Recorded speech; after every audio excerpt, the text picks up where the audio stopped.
Hello है मैं विजय कुमार तिवारी। आप सभी को आपका अपना चैनल शिक्षा शिविर में हार्दिक अभिनंदन है। जैसा कि आप सभी को पता है, शिक्षा शिविर आप सभी की भलाई के लिए हमेशा सोचते रहा और सोचते रहेगा। जैसा कि आप सर्वविदित है, शिक्षा शिविर आपकी हमेशा हित के बारे में ही सोचता रहा है।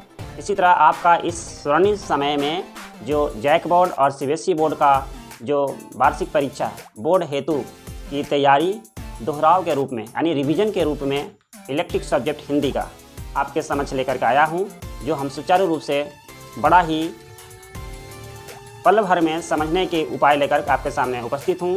आप हमारे बताए गए पाठ को अध्ययन करें और समझने का प्रयास करें। साथ ही आप अपने दोस्तों तक हमारे वीडियो को शेयर करें ताकि वे भी हमारे इस पाठ से लाभान्वित हों और उनका जीवन सफलता की ओर अग्रसर रहे। तो चलिए अब हम अपने कक्ष में चलते हैं, जो प्रकरण के रूप में हमारा आज का प्रकरण होगा देवसेना के गीत। तो चलिए आइए अब हम चलते हैं अपने विषय कविता देवसेना का गीत। जैसा कि कविता नामकरण से ही हमें इसका भाव स्पष्ट हो जाता है। सबसे पहले देखेंगे कि कवि शब्द का जो संयोया है बड़ा सौंदर्यता लाकर समझाया है। जैसे देवसेना, ये एक हमारा समासिक पद है जो तत्पुरुष समास के दायरे में आता है, यानी देवसेना, देव के लिए सेना। अब आइए हम इस कविता को भली भांति परिचित करवाते हैं। इस कविता से किस तरह से आप परिचित होकर कभी हम लोगों को समाज में अपना सोच को बदलने के लिए कहता है। तो पहले हम इस कविता के परिचय के बारे में देखेंगे कि परिचय क्या होता है। इसमें हमारा पहला प्रकरण में हम कह सकते हैं यह गीत जयशंकर प्रसाद द्वारा रचित नाटक स्कंदगुप्त से लिया गया है। अब आप समझ गए होंगे इस वाक्य को कि यह गीत जयशंकर प्रसाद द्वारा रचित नाटक स्कंदगुप्त से लिया गया है। और इस तरह से हम इसका दूसरा परिचय दे सकते हैं कि देवसेना मालवा के राजा बंधु वर्मा की बहन थी, जो हुनों के आक्रमण से उसका सारा परिवार मारा गया एवं देवसेना बच गई। आगे हम इसका परिचय देखेंगे कि देवसेना स्कंदगुप्त से प्यार करती थी, परंतु स्कंदगुप्त किसी और को चाहता था। यहाँ पर देवसेना, जैसे आपको समासिक पद में मैंने बताया कि देवसेना देव के लिए सेना होता है, लेकिन यहाँ सुस्पष्टता रूप में परिचय कराया गया है कि देवसेना मालवा के राजा बंधु वर्मा की बहन थी, यानी नामकरण से दिखाया गया है। और देवसेना स्कंदगुप्त से प्यार करती थी, परंतु स्कंदगुप्त किसी और को चाहता था। आगे देखेंगे जीवन के अंतिम दिनों में स्कंदगुप्त उससे विवाह करना चाहता था, लेकिन देवसेना उसे मना कर देती है और अपनी भावनाओं को दबाकर वह गीत पीड़ा में गाती है। अब गीत पीड़ा में किस तरह से गाती है इसको हम लोग देखेंगे कविता के वाक्यों के माध्यम से। तो कविता के वाक्यों के माध्यम से हम देखते हैं कितना वेदना में आकर के एक गीत को गाई है। कहती है, आह वेदना मिली विदाई, मैंने भ्रमवश जीवन संचित, मधुकरियों की भीख लुटाई। छल छल थे संध्या के श्रमकन, आंसू से गिरते थे प्रतिक्षण, मेरी जत्रा पर लेती थी नीरवता अनंत अंगड़ाई। जैसा कि आप कविता के पंक्तियों से आपने भली भांति समझा होगा कि देवसेना अपनी पीड़ा वेदना में किस तरह से गीत को गाई है। इनकी व्याख्या हम अगर देखेंगे तो इस प्रकार कह सकते हैं, जो क्रमागत रूप से हम समझेंगे। आपका परीक्षा में कविता का भाव जब समझ जाएंगे तो इससे संबंधित कुछ भी प्रश्न होगा, चाहे ग्रामेटिकल व्याकरणिक रूप से दे, चाहे साहित्यिक रूप से दे, या पदांश के रूप में वर्णित करके दे, किसी भी तरह से कविता को आपका प्रश्न में उजागर किया जाए तो मैं इस कविता का भाव बड़ा ही सरल एवं सुंदर भावना से प्रकट कर रहा हूँ। अगर आप मेरी कविता की भावना को समझ जाएंगे तो निश्चित रूप से हर प्रश्नों का उत्तर आप दे देंगे। जैसा कि इस कविता के अंत में पढ़ाने के बाद प्रश्नोत्तर तर्क के द्वारा मैं कराऊंगा और आपको इसमें वर्णित किया हुआ मिलेगा भी। तो आपने कविता सिर्फ देवसेना की वर्णित वेदना को समझेंगे। कहती है कि आज जीवन के इस अंतिम समय में प्रेम निवेदन ठुकराना बहुत कष्ट देने वाला है। जाहिर सी बात है, आप प्यार करते किसी और से और जिससे आप प्यार करते हैं, अगर वो आपकी भावनाओं को ठेस पहुंचाता है तो आप निश्चित रूप से आप असमंजसता में पड़ जाते हैं और एक वेदना के रूप में अपने आप की मानसिकता को स्थिरता में लाते हैं। इसके बाद इस कविता में भाव बताया गया है कि प्रेम के भ्रम में उसने अपने जीवन भर की अभिलाषाओं को लुटा दिया है। वह प्रेम करती थी, वो समझती थी कि सारा प्यार जिस तरह से मैं न्यौछावर कर रहा हूँ वो भी हमारे लिए न्यौछावर करेंगे। अपना जितनी भी उसकी इच्छाएं थी सब लुटा दिया है। वह कहती है उसके दुख से दुखी होकर यह शाम भी आंसू बहा रही है, यानी कि वह जीवन के दुखों से लड़ते लड़ते थक गई है। जब उसकी मानसिकता में खुशी की जगह दुखी का भाव प्रकट होता है तो उसको समय भी उदासीनता के रूप में दिखता है, यानी वह जीवन के दुखों से ऐसा उसको महसूस होता है, आभास होता है कि अपना जीवन से वह थक चुकी है। वह कहती है उसकी पूरी जीवन यात्रा में सिर्फ उसका अकेलापन ही उसका एकमात्र साथी था। आप भली भांति समझ गए होंगे पहला पद का भाव क्या है। कहने का तात्पर्य है कि वो जिससे प्यार करती थी वो इसको चाहता नहीं था, इसलिए ये दुख वेदना में आ गई और दुख वेदना में आकर के अपनी व्यथा को कह गई, जो हम लोग इनकी कविता के माध्यम से हम लोगों ने समझा। और इसका अगला पंक्तियां हैं, श्रमित स्वप्न की मधुमाया में, गहन विपिन की तरु छाया में, पथिक उन्नीदी श्रुति में किसने यह विहाग की तान उठाई, लगी सतृष्ण दिठ थी सबकी, रही बचाए फिरती कब की, मेरी आशा आह बावली तूने खोदी सकल कमाई। अब दूसरे पद के माध्यम से वह हमें जताना चाहती है कि देवसेना अपने बीते पलों की याद करती है और सोचती है जब उसने अपने प्रेम को पाने के लिए अनेक प्रयत्न किए परंतु सफलता हाथ नहीं लगी। कहने का तात्पर्य है कि वो अपनी प्यार की सुरक्षता को दिखाते हुए, प्रदर्शित करते हुए वो अपने आप में सोचती है और अपने प्रेम को पाने के लिए अनेक प्रकार का प्रयत्न करती है, लेकिन सफलता हाथ नहीं लगती है। फिर भी आज वही प्रेम निवेदन कर रहा है। जीवन के दुखों से दुखी देवसेना को यह प्रेम निवेदन बिल्कुल भी पसंद नहीं आता, यानी वह खुद को दूसरी की नज़रों से बचाए रखती थी। वह अपनी आशाओं को बावली कहती है। हमारी जो आशा जो थी वो बावली के रूप में थी, और कहती है कि जब मुझे स्कंदगुप्त की ज़रूरत थी तब उसने इनकार किया। अगर अब मैंने प्रेम निवेदन को मान लिया तो मैं अपने जीवन की तपस्या रूपी कमाई को खो दूंगी। बड़ा ही अपने मर्मत्व को अपने दूसरी पंक्तियां के माध्यम से व्याख्यान किया है, जो हम लोगों ने भली भांति समझा। उसी तरह से तीसरी पंक्तियों में इस पद की तीसरी पंक्तियों में उन्होंने कहा है, यानी तीसरा भाग में उन्होंने कहा है कि चढ़कर मेरे जीवन रथ पर प्रलय चल रहा अपने पथ पर, मैंने निज दुर्बल पद बल पर उससे हारी होड़ लगाई, लौटा लो यह अपनी जाति मेरी करुणा हाहा खाती, विश्व नाज संभलेगी यह मुझसे इससे मन की लाज गंवाई।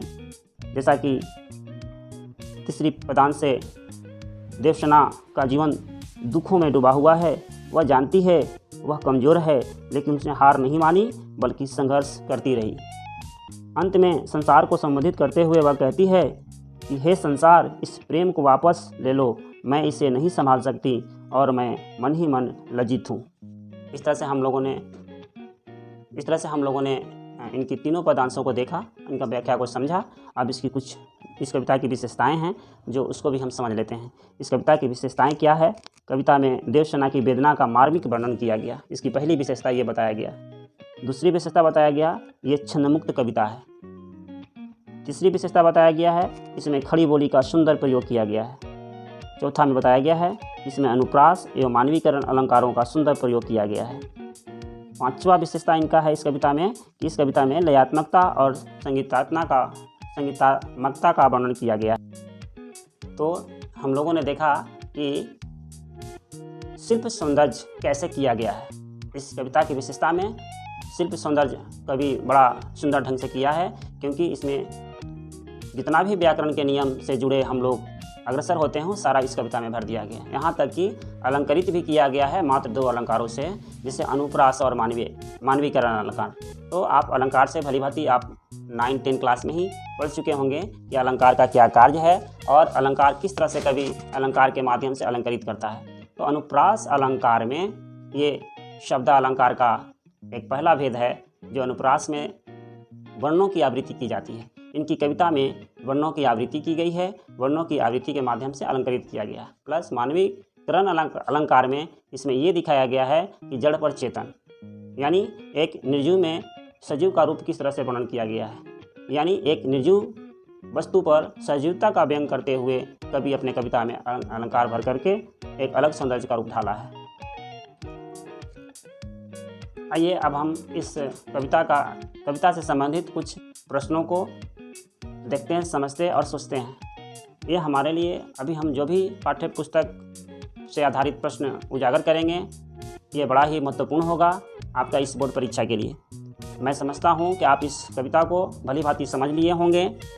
मेरा प्रयास रहा कि मैं इसको अपनी भाषा में अपनी सरलता के साथ आपको समझाऊं। इसी तरह मैं प्रत्येक दिन बोर्ड से पहले मैं आपका सारा जितना भी पोर्शन है उसको कंप्लीट करवाने का प्रयास करूंगा रिवीजन के माध्यम से। देखिए इसमें पहला क्वेश्चन कहता है, ये बहुविकल्पीय प्रश्न के रूप में है, देवसेना का गीत कविता किस रचना से ली गई है। आपके पास 4 विकल्प दिए गए हैं। इन 4 विकल्पों में पहला विकल्प है स्कंदगुप्त नाटक से, चंद्रगुप्त नाटक से, ध्रुवशामिनी नाटक से, कामयानी से।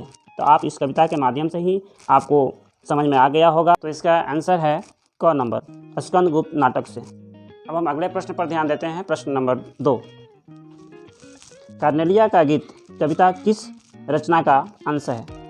स्कंदगुप्त नाटक का, चंद्रगुप्त नाटक का, कामयानी का या ध्रुवशामिनी का। तो मैं ऐसा करता हूँ, आप इसका उत्तर ढूंढ लिए होंगे। तो इसका हमारा उत्तर होगा चंद्रगुप्त नाटक का, ख नंबर। अब आइए आप प्रश्न संख्या 3 पर देखते हैं। प्रश्न नंबर 3, देवसेना का गीत और कार्नेलिया का गीत रचना के कवि कौन हैं। सूर्यकांत त्रिपाठी निराला, जयशंकर प्रसाद, महादेवी वर्मा या विष्णु खरे। तो आप इसका भी उत्तर का अंदाज़ा लगा लिया होगा। इसका उत्तर होगा जयशंकर प्रसाद, ख। अब आइए प्रश्न संख्या 4। अब प्रश्न संख्या 4 पर देखेंगे, देवसेना कौन थी। इस कविता के माध्यम से ही आप अंदाज़ा लगा सकते हैं कि देवसेना कौन थी। मालवा के राजा, बंधु वर्मा की बहन, स्कंदगुप्त की बहन, पुरंदर की पुत्री या चंद्रगुप्त की पुत्री। तो इस कविता में ही वर्णित कर दिया गया है और इसका भावार्थ भी मैंने बताया था कि देवसेना कौन थी। तो इसका आंसर नंबर क, मालवा के राजा, बंधु वर्मा की बहन। आइए अब हम अगले प्रश्न पर चलते हैं। प्रश्न संख्या 5, देवसेना को किससे प्रेम था। स्कंदगुप्त से, पुरंदर से, चंद्रगुप्त से या उपयुक्त में से कोई नहीं। इसका भी उत्तर आप भली भांति समझते होंगे। जो इसका आंसर होगा क, स्कंदगुप्त से। अब आइए अब आप अपना प्रश्न संख्या 6 पर चलते हैं। प्रश्न संख्या 6 में दिखाया गया है कि देवसेना को जीवन की संध्या बेला में क्या मिला।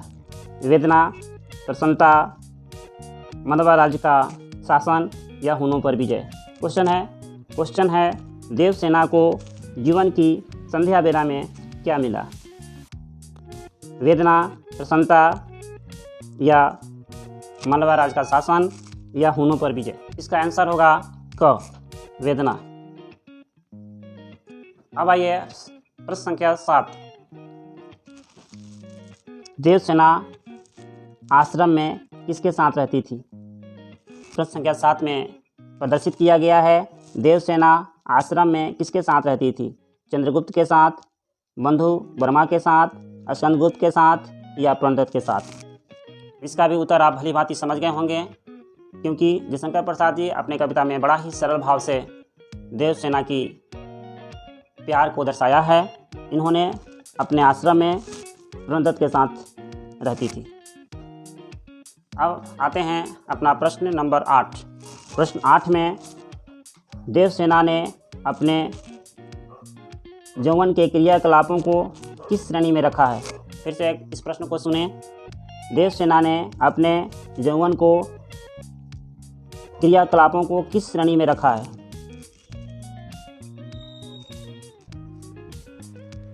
भ्रमवश किए गए कर्मों की श्रेणी में, स्कंदगुप्त के लिए किए गए सहायता की श्रेणी में, मालवा राज्य को बचाने हेतु किए गए प्रयासों की श्रेणी में या उपयुक्त में से कोई नहीं।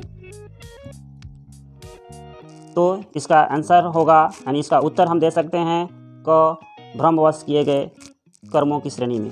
अब आइए प्रश्न संख्या 9। मधुकारियों की भीख लुटाई पंक्ति में मधुकरियों का क्या आशय है? ऑप्शन विकल्प आपके सामने दिया गया है। क में मालवा साम्राज्य को हार जाना, स्कंदगुप्त को पाने की चाह और प्रेम, शहद से भरी हुई भीख लौटाना, या इन सभी में, या इन सभी उपयुक्त। तो इसका हम उत्तर दे सकते हैं ख, स्कंदगुप्त को पाने की चाह और प्रेम। देवसेना की मात्र एक ही चाह थी, अभिलाषा थी, स्कंदगुप्त को पाना। प्रश्न संख्या 10 में देखते हैं, देवसेना का गीत कविता में देवसेना की वेदना का मूल कारण क्या है? आपका विकल्प दिया हुआ है। स्कंदगुप्त के प्रणय निवेदन को अस्वीकार करने से उपजा दुख, मालवा साम्राज्य की हार, भरपेट भोजन न मिलना, स्कंदगुप्त द्वारा देवसेना का त्याग कर लेना है। घ, स्कंदगुप्त द्वारा देवसेना का त्याग कर देना। तो डियर, आप सभी को हमारे द्वारा वर्णित देवसेना के गीत कैसा लगा? अपनी भावना को कमेंट में दर्ज करके बताएं, ताकि हमारा अगला वीडियो इससे भी भड़कदार रूप में आपके सामने परोसूं, जिससे आप भली भांति पढ़कर आप अपने परीक्षा में अव्वल अंक ला सकें। यदि हमारे द्वारा बताया गया इस कविता का भावार्थ और प्रश्नों को उजागर किया हुआ भली भांति समझ गए होंगे, तो आप अपने दोस्तों में शेयर करें, ताकि वो भी अग्रसर हो सकें। साथ में लाइक करें, और यदि सब्सक्राइब ना किए हों तो आप सब्सक्राइब करें, ताकि आपके पास नोटिफिकेशन पहले जा सके। इसी के साथ धन्यवाद।